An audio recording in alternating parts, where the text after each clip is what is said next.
தினம்தோறும் விளக்கேற்ற நல்ல எண்ணெய் இதயம் நல்லெண்ணெய். மாண்புமிகு தமிழ்நாட்டு முதலமைச்சருடைய வழிகாட்டுதலின்படி 2026ஆம் ஆண்டு நடைபெறுகின்ற பொது தேர்வுகளுக்கான அட்டவணை வெளியிடுதல். 12ஆம் வகுப்புக்கான பொது தேர்வு என்பது ஏறத்தாழ ஒரு 8,07,000 மாணாக்கர்கள் எழுதக்கூடிய அந்த தேர்வு. இந்த தேர்வுக்கான தேதி என்பது வருகின்ற மார்ச் மாதம் 2ஆம் தேதி ஆரம்பிக்கப்பட்டு மார்ச் மாதம் 26ஆம் தேதி வரைக்கும் இந்த தேர்வு நடைபெறும். இதற்கு முன்பாக இதற்கான பிராக்டிக்கல் எக்ஸாமினேஷன் பிப்ரவரி மாதம் 9ஆம் தேதி ஆரம்பிக்கப்பட்டு பிப்ரவரி மாதம் 14ஆம் தேதி வரைக்கும் நடைபெறும். இதற்கான ஒரு டென்டேட்டிவ் டேட் ஃபார் ரிசல்ட் 8/5/2026. 10ஆம் வகுப்பிற்கான தேர்வு தேதி என்பது மார்ச் மாதம் 11ஆம் தேதி ஆரம்பிக்கப்பட்டு ஏப்ரல் மாதம் 6ஆம் தேதி நிறைவு அடையும். பிராக்டிகல் எக்ஸாமினேஷன் பிப்ரவரி மாதம் 23 ஆரம்பிக்கப்பட்டு பிப்ரவரி மாதம் 28 நிறைவு செய்யப்படும். Tentative date for result 10th ஸ்டாண்டர்டுக்கு 20/5/2026. +1 பொறுத்த வரைக்கும் 11th standard only for the arrear candidates. Examination time table March மாதம் 3ஆம் தேதி ஆரம்பிக்கப்பட்டு மார்ச் மாதம் 27ஆம் தேதி வரைக்கும் நடைபெறும். இதற்கான பிராக்டிக்கல் எக்ஸாமினேஷன் பிப்ரவரி மாதம் 16ஆம் தேதி ஆரம்பிக்கப்பட்டு பிப்ரவரி மாதம் 21 வரை நடைபெறும். இதற்கான டென்டேட்டிவ் ரிசல்ட் டேட் 20/5/2026. 12th பொறுத்த வரைக்கும் கிட்டத்தட்ட 8,07,000 மாணாக்கர்களும் 10th பொறுத்த வரைக்கும் 8,70,000 மாணாக்கர்களும் எழுத இருக்கிறார்கள். +1 பொறுத்த வரைக்கும் பதிவு செய்யும் பொழுது அரியர்ஸ் யார் யாரெல்லாம் வச்சிருக்காங்க பதிவு செய்யும் பொழுது அதற்கான டோட்டலாக எத்தனை ஸ்டூடெண்ட்ஸ் எழுதுறாங்கிற அந்த ஃபிகர் அப்போ நமக்கு வர இருக்கின்றது. குறிப்பாக ஒவ்வொரு தேர்வும் ஒவ்வொரு சப்ஜெக்டும் எந்தெந்த நாட்களில் நடைபெறும் என்பது இப்போ உங்கள்கிட்ட பத்திரிகையாளர்களிடம் நாங்கள் வழங்கி விடுவோம். ஒவ்வொரு சப்ஜெக்ட்டுன்னு பார்த்தீங்கன்னா 3 நாட்கள்லேருந்து 4 நாட்கள், சிலது 5 நாட்கள் வரைக்குமே நம்ம வந்து லீவு கொடுத்துருக்கோம். ஸோ ஸ்டூடெண்ட்ஸை பொறுத்த வரைக்கும் எந்த ஒரு அச்ச உணர்வும் இல்லாமல் தமிழ்நாட்டு முதலமைச்சர் அடிக்கடி சொல்றது மாதிரி தான் இது இன்னொரு தேர்வு. ஏற்கனவே நம்ம வந்து கிளாஸ் டெஸ்ட் நடத்துகிறோம், அதுக்கப்புறம் காலாண்டு அரையாண்டு தேர்வு நடைபெறுது, அப்புறம் ரிவிஷன் எக்ஸாம்ஸ் நம்ம நடத்திட்டு இருக்கோம். நாங்கள் இப்படி தொடர்ந்து இந்த ரிவிஷன் எக்ஸாம்ஸ்லாம் நாங்கள் நடத்துறதுக்கு காரணம் உங்களுக்கான இந்த பொது தேர்வுக்கான அந்த அச்சத்தை நீக்குவதற்காகத்தான் இது நடைபெறுகிறது. ஸோ மாணவர்களை பொறுத்த வரைக்கும் டேட்டா அனௌன்ஸ் பண்ணிட்டாங்கன்னு ஒரு பதஷ்ட நிலைக்கு போகக்கூடாது. இப்போதான் நீங்கள் இன்னும் உற்சாகமாக வேண்டும். 9th ஸ்டாண்டர்ட் வரைக்கும் நான் படித்த என்னுடைய படிப்பு, நான் வளர்த்து கொண்ட அறிவை நான் 10th நான் வந்து எக்ஸிபிட் பண்ண போகிறேன், ஒரு எக்ஸாம் மூலமாக நான் என்ன ப்ரூவ் பண்ண போகிறேன் அப்படிங்கிற அந்த மகிழ்ச்சியோடு நீங்கள் இருக்க வேண்டும். 11ஆம் வகுப்பு வரைக்கும் நான் என்ன அறிவை பெற்றிருக்கணும், அதை 12ஆம் வகுப்பு இறுதி தேர்வில் அதை நான் வெளிப்படுத்த போகிறேன். இதை முடிச்சுட்டு அடுத்தது என்னுடைய லைஃப் புதுசாக நான் கல்லூரியில் நான் ஆரம்பிக்க போகிறேன் அப்படிங்கிற அந்த உற்சாகத்தோடு நீங்கள் எல்லாருமே வந்து படிக்க வேண்டும். ப்ராப்பராக தூங்குங்க, ரெஸ்ட் எடுங்க, நல்லா சாப்பிடுங்க. அதே நேரத்தில் டைம் மேனேஜ்மெண்ட், படிப்புக்கான இந்த டயத்தை நீங்கள் ஒதுக்கி வைத்துக் கொள்ளுங்கள். டீச்சர்ஸ் கிட்ட என்னென்ன சந்தேகம் இருக்கின்றதோ அதை கிளாஸில் கேளுங்க. நீங்கள் ரிவிஷன் எக்ஸாம் எப்படி உங்களுக்கு ஒரு மிகப்பெரிய ஒரு பயிற்சியாக இருக்க போகிறது, அதையே நீங்க ஒரு பொது தேர்வுக்கு எழுதும்போது எப்படி அந்த டிசிப்ளினோட போய் எழுதுறீங்களோ அந்த மாதிரி நீங்க எழுதுனீங்கன்னா இது இன்னொரு விதமான ஒரு டெஸ்ட், அவ்வளவுதான். நீங்க படிச்ச அதே வகுப்பறையில தான் உட்கார்ந்து எழுத போகிறீர்கள்.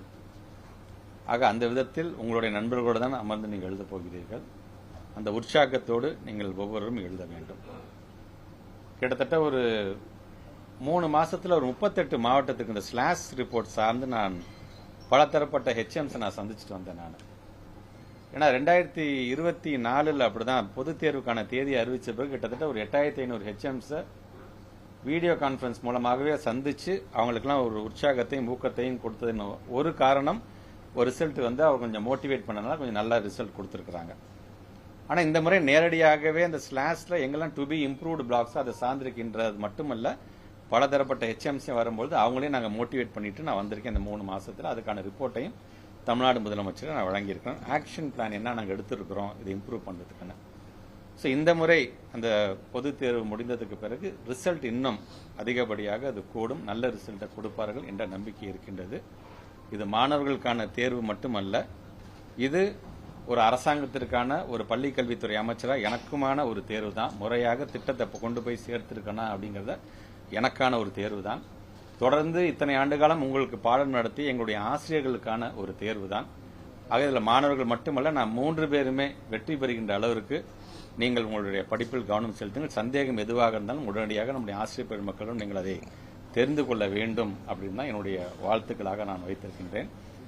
தமிழ்நாட்டு முதலமைச்சர் சொல்ற மாதிரி அந்த திறமைக்கு தகுந்தாற் போல் இவ்வளவு மார்க் அவ்வளவு மார்க், நீ எவ்வளவு மார்க் எடுத்தாலும் உனக்கான ஒரு நாற்காலி உன்னை அமர வைப்பதற்கு காத்து கொண்டிருக்கின்றது. அதை முதலமைச்சர் அவர்கள் உங்களுக்கு உங்களுடைய குடும்பத்தில் ஒருவராக இருந்து பார்த்துக் கொள்வதற்கு அவரும் இன்னைக்கு காத்து கொண்டிருக்கிறார். அந்த நம்பிக்கையில் நீங்கள் இருந்துவிட வேண்டும். ஆக அந்த விதத்தில் பொது தேர்வுக்கு தயாராக இருக்கக்கூடிய, குறிப்பாக 12 வந்தும்போது ஏற்கனவே சொன்ன மாதிரி மார்ச் மாதம் 2ஆம் தேதி ஆரம்பிக்கப்பட்டு மார்ச் மாதம் 26ஆம் தேதி வரைக்கும், அதே போன்று 11 என்று வரும்பொழுது மார்ச் மாதம் 3ஆம் தேதி ஆரம்பிக்கப்பட்டு 27 வரைக்கும், அதே மாதிரி 10th ஸ்டாண்டர்ட் என்று வரும்பொழுது மார்ச் 11th ஆரம்பிச்சு ஏப்ரல் 6ஆம் தேதி வரைக்கும் இது நடைபெறும். வெரி ஃபர்ஸ்ட் டைம் 12ஆம் வகுப்புக்கு அக்கவுண்டன்சி தேர்வுக்கு கால்குலேட்டரை நாம் அனுமதி கொடுக்கிறோம் நம்ம இந்த முறை. ஸோ அதையும் நம்முடைய மாணவ செல்வங்கள் பயன்படுத்திக் கொள்ள வேண்டும். ஏற்கனவே கடந்த முறை சொன்ன மாதிரி மாற்றுத்திறனாளிகள் என்று வரும்போது அவங்களுக்கான இந்த ஸ்கிரைப்ஸ் மூலமாக அது ப்ராப்பர் இந்த சர்டிபிகேட் வரும்பொழுது அவங்களுக்கான அந்த ஸ்கிரைப்ஸையும் நம்ம கொடுக்குறோம். நம்ம மாற்றுத்திறனாளிகளுக்கு உங்களுக்கு தெரியும், ஏற்கனவே 1 மணி நேரம் நம்ம எக்ஸ்ட்ரா டைம் கொடுக்கறது, மொழி பாடத்துக்கு விளக்கு அளிப்பதிலிருந்து கீழ் மட்டத்தில் தரை மட்டத்தில் இருக்கின்ற வகுப்பறையில் அவங்களை எழுத வைக்கிறதுலேருந்து அது தொடர்ந்து ஒவ்வொரு ஆண்டும் செய்வதை இந்த முறை நாங்கள் செய்கிறோம். லாஸ்ட் டைம் தெரியும், வெரி ஃபர்ஸ்ட் டைம் அவங்களுக்கு பிரத்யேகமான அந்த லேப்டாப் மூலமாகவும் அவங்களை எக்ஸாம் எழுதுறதுக்கான ஒரு அனுமதியை நாம் வழங்கியிருந்தோம். ஸோ அது இந்த முறையும் அது தொடரும் என்பதையும் நான் தெரிவித்துக் கொள்கின்றேன். பத்திரிகைத்துறை ஊடகத்துறை சார்ந்த நண்பர்கள் மூலமாக ஒட்டுமொத்த தமிழ்நாட்டை சார்ந்திருக்கின்ற மாணவ செல்வங்களுக்கும் இன்றைக்கு இந்த தேதியை நாங்கள் அறிவித்திருக்கின்றோம். இன்றிலிருந்தே ஒரு திட்டமிடலோடு உங்களை நீங்கள் தயார்படுத்திக் கொள்ள வேண்டும் என்பதை மட்டும் இந்த நேரத்தில் நான் தெரிவித்துக் கொள்கிறேன். இது ஒரு நீண்ட கால ஒரு கோரிக்கை எங்களுக்கு வச்சிருக்காங்க. ஸோ நார்மல் கால்குலேட்டர் நீங்கள் அலோவ் பண்ண வேண்டும் என்று சொல்லியிருந்தாங்க. ஸோ அதற்கான அந்த மாணவ செல்வங்களுடைய அந்த கோரிக்கை ஏற்று அதை நாங்கள் அலோவ் பண்ணோம். ஸ்டேட் நம்ம எலெக்ஷன் கமிஷன் அவங்களோட நம்ம உட்காந்து நம்ம பேசிட்டு தான் இந்த முடிவை நாங்கள் எடுத்திருக்கோம். நாங்கள் அவங்கள்ட்ட அந்த தேதியை காட்டப்பட்டிருக்குது. ஸோ ஏப்ரல் கடந்த காலங்களில் +2 +1 தேர்வு முடிந்த பிறகு 10ஆம் வகுப்பு தொடங்குவோம். ஆனா இந்த தடவை பேரலாவே தொடங்குற மாதிரி இருக்கு. இது காரணம் இல்ல, நாங்கள் இந்த தேதி முடிவு செய்வதற்கு முன்பாக நான் ஏற்கனவே சொன்ன மாதிரி ஸ்டேட் எலெக்ஷன் கமிஷனோட உட்காந்து நாங்கள் பேசும்பொழுது அது சார்ந்து அதுக்குள்ள அகாமடேட் பண்ண வேண்டும் என்கின்ற அடிப்படையில் தான் இதை நாங்கள் முழுமையான கொண்டு வந்திருக்கோம். ஆமா, குறிப்பாக இப்ப வரும்போது இந்த கூட்டத்துக்கு வரும்போது கூட நம்ம ஆல்மோஸ்ட் இந்த டிஓ டு சிஓ ப்ரமோஷன் கையெழுத்து போட்டுட்டு தான் வந்திருக்கேன். ஆல்மோஸ்ட் 38 மாவட்டத்திற்கு இப்ப சிஓஸ் இருக்கிறாங்க. அது ஃபர்ஸ்ட் உங்கள்கிட்ட தான் சொல்றேன், அடுத்ததான் நமக்கு சிஓஸ்டே நான் சொல்ல போறேன். பட் எனியோ பரவாயில்ல, பத்திரிகைத்துறை ஊடகத்துறை சார்ந்த நண்பர்கள்ட்டும் அதை நான் தெரிவித்துக் கொண்டிருக்கின்றேன். ஸோ இவர்கள் தங்களை எப்படி தயார்படுத்திக் கொள்ள வேண்டும் என்று சில பாயிண்ட்ஸ்லாம் நாங்கள் வச்சிருக்கோம். ஏற்கனவே அனுபவம் வாய்ந்தவர்கள் தான் களத்தில் பல எக்ஸாம்ஸ் கண்டக்ட் பண்ணாங்க தான். பட் இருந்தாலும் ஒரு கூடுதல் செய்திகளாக இன்னைக்கு பல விஷயங்களை நான் உங்கள்கிட்ட எடுத்து சொல்றேன். முதல் தேர்வு எழுதாம நிறைய பேர் உங்களுக்குமான தேர்வுன்னு சொல்லுங்க. நீங்க எப்படி ப்ரிப்பேர் ஆயிருக்கீங்க சார்? என்னென்ன விஷயங்கள் இதுல டார்கெட்? நான் 3 மாசத்துக்கு முன்னாடியே ப்ரிப்பேர் ஆயிட்டேன். எப்போ எனக்கு வந்து நம்முடைய ஸ்டேட் பிளானிங் கமிஷன் வந்து எங்களுக்கான ஸ்லாஷ் ரிப்போர்ட்டை கொடுத்ததுலேருந்து 3 மாசம் கிட்டத்தட்ட 38 மாவட்டத்துக்கும் நேரடியாக சென்று அங்க இருக்கின்ற டீச்சர்ஸை நாங்கள் பேசும்போது அவங்களுடைய கருத்துக்களையும் நாங்கள் கேட்டிருக்கோம். என்ன ஒரு டீச்சர்ஸ்க்கான ப்ராக்டிக்கல் டிஃபிகல்ட்டிஸ் இருக்குது அப்படின்லாம் கேட்டுட்டு அது சார்ந்தும் நாங்கள் என்னென்னலாம் செய்ய வேண்டுமோ அந்த தயார் நிலையில் இருக்கின்றோம். ஸோ நல்ல ஒரு தேர்ச்சியை பெறுவோம் என்ற நம்பிக்கை எங்களுக்கு. கடந்த ஆண்டுகள் நிறைய பேர் தேர்வுக்கு வராம ஆப்சென்ட் ஆகிருக்கிறாங்க. இதெல்லாம் தவிர்க்க என்ன பண்ண போறோம்? ஒவ்வொரு முறையும் நாங்கள் சொல்லும்போது இது குறைஞ்சிருக்கு. இப்போ நீங்கள் சொல்ற மாதிரி டிராஸ்டிக்கலாக அந்த ஆப்சென்டீஸை பற்றி நம்ம குறைச்சிட்டே வந்திருக்கோம். உங்களுக்கு தெரியும் கொரோனா காலத்துலேருந்து எவ்வளோலாம் வந்துச்சு. 50,000 வந்து இப்போ கொஞ்சம் கொஞ்சமாக நாங்கள் வந்து அதை குறைச்சிட்டு வந்துட்டோம். நாங்கள் அது கண்டிப்பாக இந்த முறை ஏன்னா இன்னைக்கு நிறைய விழிப்புணர்வு ஒரு திட்டங்கள் சார்ந்து கொண்டு வந்திருக்கிறோம். இப்போ நீங்கள் சொன்ன மாதிரி இந்த 3 மாதம் நான் டிராவல் பண்ணிட்டு வந்ததில் வந்து நான் நிறைய பேர் வந்து மோட்டிவேட் பண்ணியிருக்கிறோம். ஸோ கண்டிப்பாக இந்த முறை அதிகப்படியாக அந்த பிள்ளைகள் வந்து ஆப்சென்ட் ஆகாம பரீட்சைக்கு வருவார்கள் என்ற நம்பிக்கை எங்களுக்கு இருக்கு. பொது தேர்வு தான் நான் சொல்றேன். சிபிஎஸ்இ வந்து 2 முறை பப்ளிக் தேர்வு வந்து இது பண்ணிருக்காங்க 2 செமஸ்டரா. அது தமிழ்நாடு பள்ளிக்கல்வித்துறை இல்ல இப்ப நாங்க ஒன்னும் அதை பத்திலாம் திங்க் பண்ணாங்க. நம்மளுடைய நடைமுறை என்னவோ நம்முடைய ஸ்டேட் கவர்மெண்ட்டுக்கான நடைமுறை என்னவோ அது சார்ந்து தான் இருக்கும். அதுல எந்த ஒரு குழப்பமும் வேண்டாம். தேர்வுத்துறை வந்து மிஸ் பண்ணிருப்பாங்க certificate 10th certificate 12th certificate miss பண்ணிருப்பாங்க. அது வந்து அப்ளை பண்ணி வாங்குறதுக்கு ரொம்ப டிலே ஆகுதுன்னு சொல்லி கம்ப்ளைண்ட். 2023 தான் நாங்கள் தான் ஆன்லைன்லேயே கொண்டு வந்துட்டோமே. யார் வேணா அப்ளை பண்ணிக்கலாம்.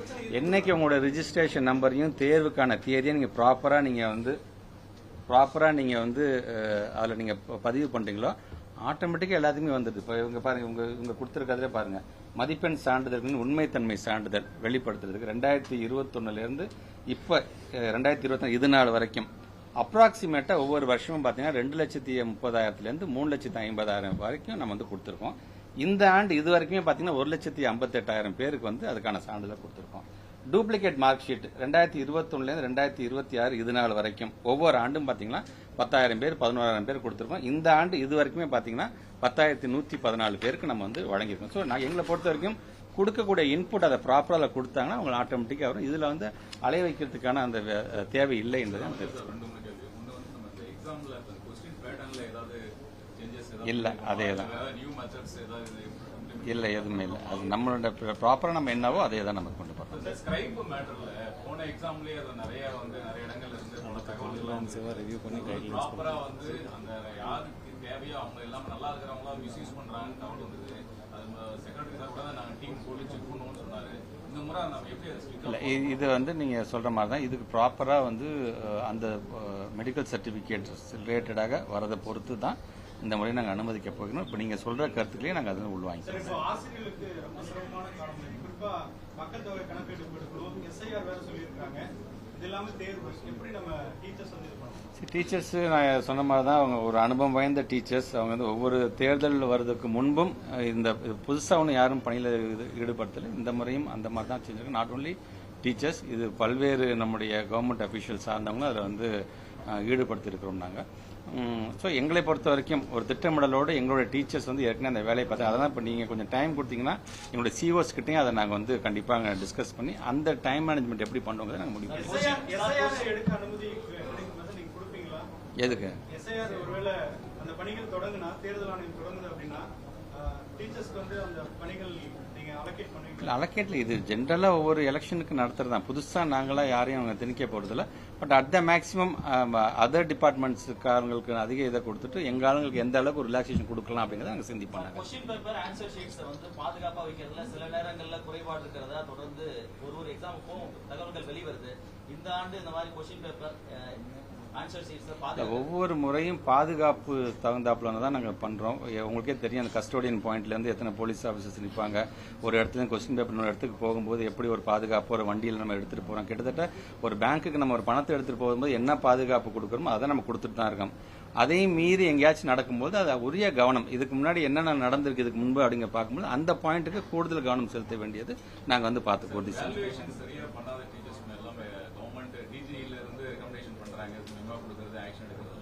இது வந்து நம்பர்ஸ் ஏதாவது குறைஞ்சிருக்கா?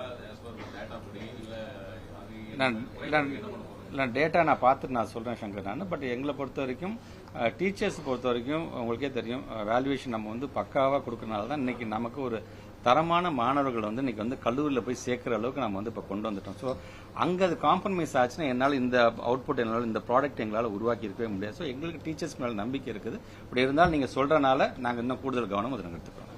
தேங்க்யூ.